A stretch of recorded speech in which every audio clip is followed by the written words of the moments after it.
मित्रांनो, सप्रेम नमस्कार. आपण पाहतात सन्मान न्यूज 14. माझा पिंपळगाव खेडे या खेड्यामध्ये बऱ्याच सुधारणा नाही. मला पाहिजे तितकी निधी मिळत नाहीये.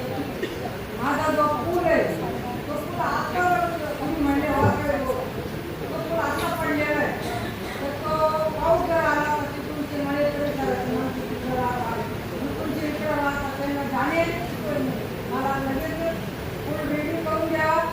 माझ्या मळ्याला त्याच मळ्याला पाण्याची पाईपलाईन दिली आहे, पण निम्यालाच त्याला पाणी भेटतं, निम्या मळ्याला पाणी भेटत आणि त्याच परिसराला एकदम माझ्या मळ्यावाले जे राहतात त्यांना पाण्याची पाईपलाईनची सोय करून द्यावं. लाईटीचे पूल आहे तर ते पोल एकदम जुने झालेले ते नवीन टाकून द्यावा. माझ्या पिंपळगाव गोव्याला ह्या बाजूने जे आमचे पिण्याला ठेवते ना तर तो वाटाच करून द्यावा आणि जागा व्यवस्थित करून द्यावा. एवढं सांगून माझ्या परिसराला पाण्याची लाईन मला पूर्ण पाहिजे आणि मला पाहिजे तितकी निधी दिली पाहिजे. दुसरे चांगले पाहिजे. मला जास्त बोलण्याची संधी द्यायची. मी एवढं तुम्हाला सांगते, मला पिंपळगावला पाहिजे तितकी सुधारणा नाही. आता पिंपळ अण्णांना पण